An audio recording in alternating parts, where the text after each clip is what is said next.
The year was 1581, and the most feared ruler in Russian history was about to commit an act so terrible that it would haunt him until his dying breath. Ivan IV, known to history as Ivan the Terrible, was a man whose very name struck terror into the hearts of his subjects. But on this November day, his uncontrollable rage would be directed not at rebellious boyars or foreign enemies, but at the person he loved most in the world, his eldest son and heir, Tsarevich Ivan Ivanovich. To understand the full horror of what happened, we need to step back into the dark world of 16th century Russia, where power was absolute, violence was commonplace, and even family bonds could be shattered in an instant of fury. This isn't just the story of a father killing his son. It's the story of how one moment of uncontrolled rage would doom an entire dynasty and plunge Russia into decades of chaos and civil war. Ivan the Terrible wasn't born a monster. He came into this world on August 25, 1530, as Ivan Vasilievich, heir to the throne of Muscovy. But his childhood was anything but royal. When his father Vasily III died in 1533, 3-year-old Ivan inherited a throne he was far too young to occupy. What followed were years of neglect, manipulation, and psychological trauma that would shape him into the tyrant he would become. The young prince was essentially abandoned by the very people meant to protect him. Rival boyar factions, the powerful noble families of Russia, fought viciously for control of the regency, treating the child Tsar as little more than a political pawn. They would alternate between ignoring him completely and subjecting him to elaborate court ceremonies where he was forced to play the role of ruler while having no real power whatsoever. Imagine being a small child, told you're the most important person in the realm, yet watching as the adults around you scheme, fight, and sometimes murder each other for control. Ivan witnessed executions, political assassinations, and betrayals before he could even properly read. The boyars would feast in his presence while he went hungry. They would mock him behind his back while bowing obsequiously to his face. This constant humiliation and fear created in Ivan a deep-seated paranoia and an obsession with absolute power that would define his entire reign. By the time Ivan reached adulthood and began ruling in his own right, the damage was done. He had learned that trust was weakness, that mercy was folly, and that only through terror could a ruler maintain control. In 1547, at the age of 16, he was crowned not just as Grand Prince, but as the first Tsar of all Russia, a title that elevated him above mere earthly nobles and placed him as God's representative on earth. But there was one person who seemed to calm the storm raging inside Ivan's troubled mind, his first wife, Anastasia Romanovna. Their marriage in 1547 was more than just a political alliance. It was a genuine love match that provided Ivan with the stability and affection he had been denied as a child. Anastasia was described by contemporaries as gentle, intelligent, and possessed of a calming influence over her volatile husband. During their 13 years together, Ivan's reign, while still autocratic, was marked by important reforms and territorial expansion, rather than the wholesale terror that would come later. It was with Anastasia that Ivan experienced his greatest joy, the birth of his sons. Their first son, Dmitri, was born in 1552, but tragically died in infancy. Then came Ivan Ivanovich, born on March 28, 1554, a healthy boy who would grow up to be everything a Tsar could want in an heir: intelligent, literate, physically capable, and deeply involved in affairs of state. Young Ivan Ivanovich was raised in a world of privilege, but also of violence. By the age of 15, he was accompanying his father on military campaigns, including the notorious massacre of Novgorod in 1570, where thousands of innocent people were tortured and killed on the Tsar's orders. Contemporary accounts describe the young prince watching these atrocities with apparent enthusiasm before retiring to pray with his father, a chilling glimpse into the moral complexity of their relationship. Despite witnessing and participating in his father's brutal acts, Ivan Ivanovich was widely regarded as intelligent and capable. He was at least as well educated as his father, even authoring a biography of a Russian saint in his spare time.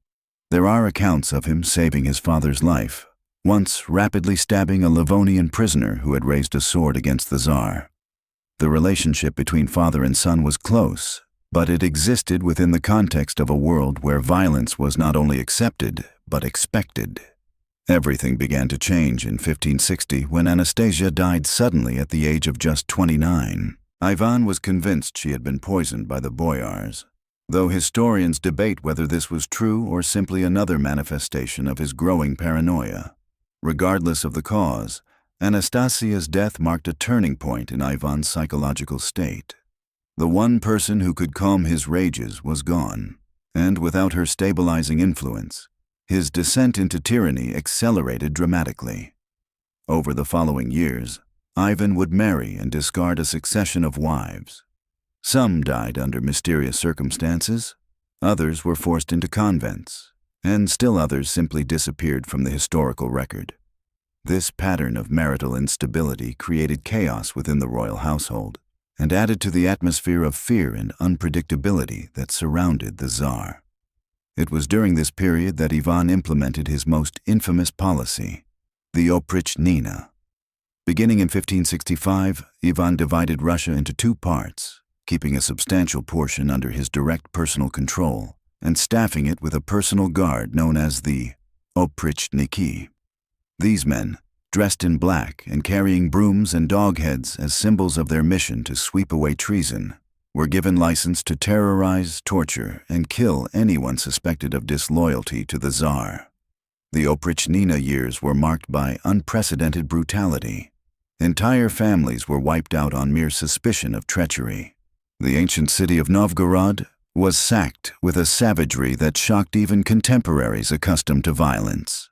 Thousands were killed in mass executions that often took the form of elaborate public spectacles designed to terrorize the population into absolute submission.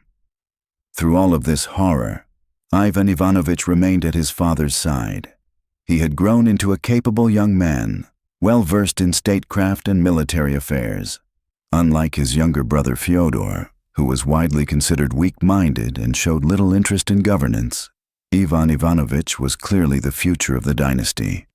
He married 3 times, with his father's approval, though the first 2 marriages ended when Ivan the Terrible forced his daughters-in-law into convents for reasons that remain unclear. By 1581, Ivan Ivanovich was 27 years old and married to his 3rd wife, Yelena Sheremeteva. She was pregnant, carrying what everyone hoped would be another male heir to secure the succession. But Russia was also in the midst of the disastrous Livonian War, a 25-year conflict that had drained the treasury and brought little but defeat and humiliation. The war had begun with such promise. Ivan the Terrible had sought to expand Russian territory westward, to gain access to the Baltic Sea and the trade routes that could bring prosperity to his realm.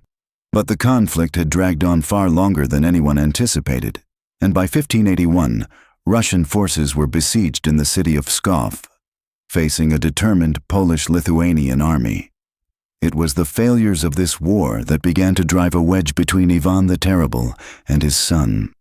Ivan Ivanovich, frustrated by the military disasters and his father's increasingly erratic leadership, began to demand a more active role in the war effort. He wanted to be given command of troops to relieve the siege of Pskov, to prove himself as a military leader and potentially salvage something from the wreckage of the Livonian campaign. But Ivan the Terrible, now in his 50s and deeply paranoid, saw his son's assertiveness not as natural ambition but as a potential challenge to his authority. The Tsar, who had spent his entire reign eliminating anyone who might threaten his power, was now faced with the most capable potential rival of all, his own heir. The tension between father and son had been building for months when the final, fatal confrontation occurred in November 1581. They were residing at Alexandrovskaya Sloboda, Ivan the Terrible's fortified residence outside Moscow that had become the headquarters of the oprichnina and a symbol of his increasingly isolated and paranoid rule. According to the most widely accepted account, the tragedy began with what seemed like a minor domestic dispute. Ivan the Terrible encountered his pregnant daughter-in-law, Yelena Sheremeteva, and flew into a rage over her appearance. He accused her of being immodestly dressed, claiming that her clothing was inappropriate for a woman of her station and condition. The exact nature of Yelena's supposed transgression remains unclear. Some accounts suggest she was wearing too few layers of clothing according to the complex dress codes of Russian nobility. Others hint that Ivan's criticism was simply an excuse to vent his frustrations about the war and his son's growing independence. Whatever the specific cause, Ivan the Terrible's reaction was swift and brutal. In his fury, the Tsar physically assaulted his daughter-in-law, striking her with enough force to cause immediate physical trauma. Yelena, already in the advanced stages of pregnancy, was unable to withstand the attack. Within hours of the assault, she suffered a miscarriage, losing the child that might have been another heir to the throne. When Ivan Ivanovich learned what had happened to his wife, his careful deference to his father's authority finally cracked. Here was the woman he loved, brutally attacked by his own father, and their unborn child was dead as a result. The prince confronted his father with an anger and directness that Ivan the Terrible had not faced from anyone in decades. The words that passed between them in that moment would echo through Russian history. It was not just an accusation, but a direct challenge to Ivan the Terrible's absolute authority, a public questioning of his actions that the paranoid Tsar could not tolerate. For a man who had executed thousands for far lesser acts of defiance, his son's words must have felt like the ultimate betrayal. Here was his heir, the person meant to continue his dynasty, openly criticizing his actions and implicitly challenging his right to rule as he saw fit.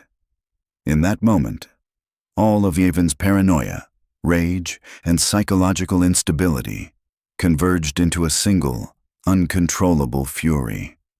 Ivan the Terrible was carrying his staff, a pointed iron rod that served both as a symbol of his authority and as a weapon. In his rage, he raised it and struck his son in the head, near the temple, with enough force to crack his skull. The blow was devastating, sending Ivan Ivanovich crashing to the floor, blood streaming from the wound. The moment the staff connected with his son's skull, Ivan the Terrible's fury vanished, replaced by a horror so complete it seemed to break something fundamental inside him. As his son collapsed, bleeding and unconscious, the Tsar threw himself down beside him, desperately trying to staunch the flow of blood with his hands, kissing his son's face and crying out again and again, "May I be damned." The fatal blow struck down more than just a son that November day in 1581. It shattered the very future of Russia itself.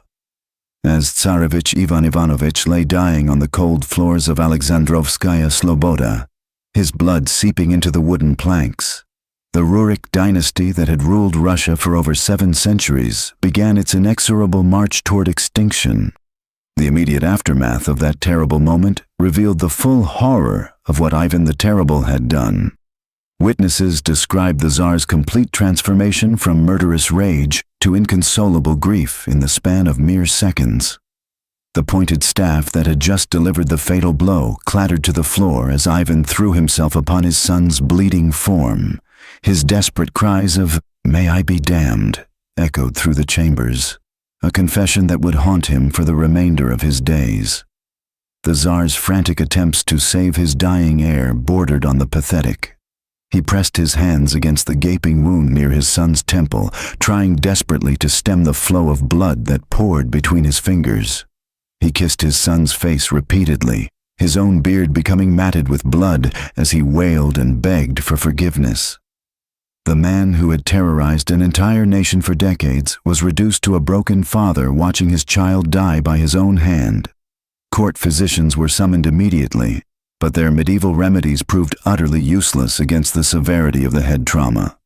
The Tsarevich had suffered what we would now recognize as a severe traumatic brain injury, likely causing internal bleeding and swelling that would have been impossible to treat with 16th century medicine. For 5 agonizing days, Ivan the Terrible maintained a desperate vigil beside his son's bedside, refusing to eat or sleep as he watched for any sign of recovery.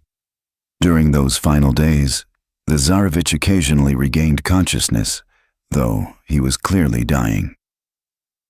These words, whether historically accurate or not, have become emblematic of the tragic relationship between father and son. Even in death, Ivan Ivanovich maintained his loyalty to the man who had killed him, a testament to the complex bonds of family and duty that defined royal life in medieval Russia.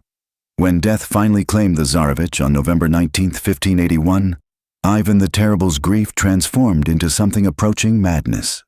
He ordered that masses be said continuously for his son's soul, and donated vast sums to monasteries across Russia, desperate to secure divine forgiveness for his unforgivable act. The Tsar, who had shown no mercy to thousands of victims, suddenly became consumed with the need for mercy himself. The political implications of the Tsarevich's death became apparent almost immediately. Ivan Ivanovich had been more than just an heir. He was the future of Russian leadership.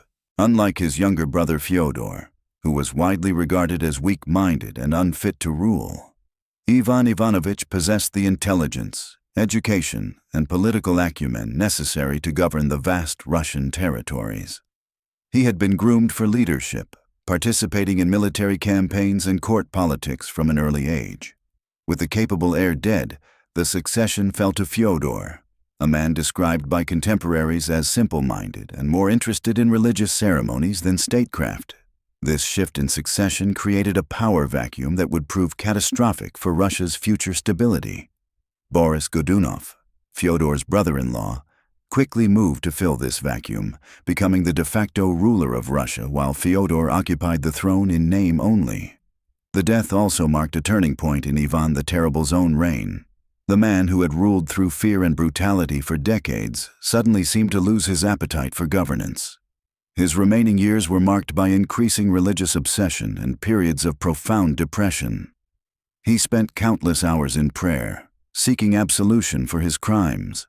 But the guilt over his son's death appeared to consume him entirely.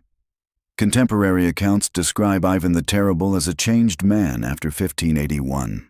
The paranoid energy that had driven his reign seemed to drain away, replaced by a haunted melancholy.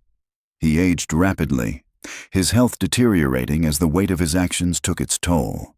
When he died in 1584, just 3 years after killing his son, many believed he had essentially died of grief and guilt. The historical debate surrounding the exact circumstances of the Tsarevich's death has raged for centuries. But the political consequences remain undeniable, regardless of the specific details.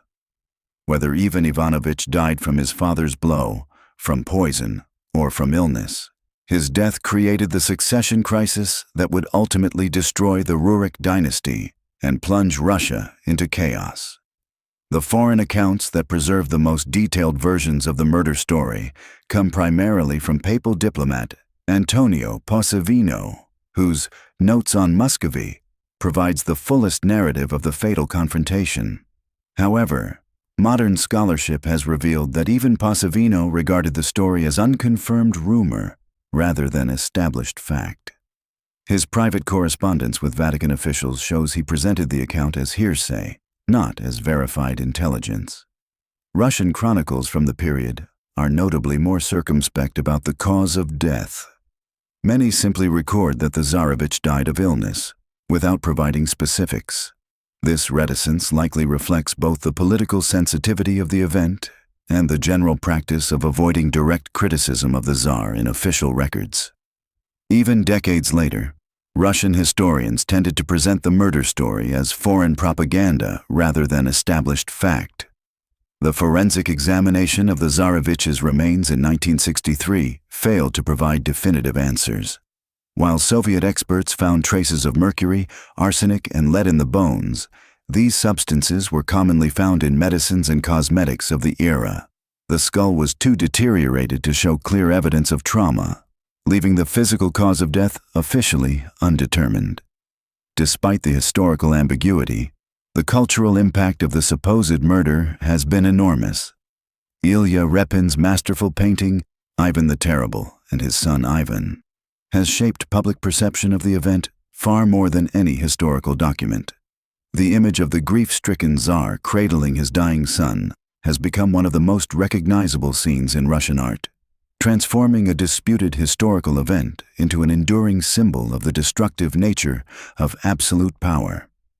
The painting itself has been controversial throughout its existence. Censored when first exhibited, attacked by vandals in both 1913 and 2018, it continues to provoke strong reactions from those who see it either as a masterpiece of psychological realism or as an unfair libel against Russian history. The fact that a painting can still generate such passionate responses more than a century after its creation demonstrates the enduring power of the narrative it depicts. Beyond the immediate political consequences, the death of Ivan Ivanovich represented a broader tragedy of wasted potential. The Tsarevich was by all accounts an intelligent, capable young man who might have provided the steady leadership Russia desperately needed. His death not only removed a competent heir, but also demonstrated the ultimate futility of Ivan the Terrible's reign of terror.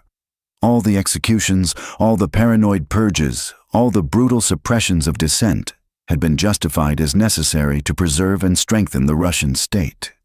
Yet in the end, the greatest threat to the dynasty came not from external enemies or internal conspirators, but from the Tsar's own uncontrolled rage.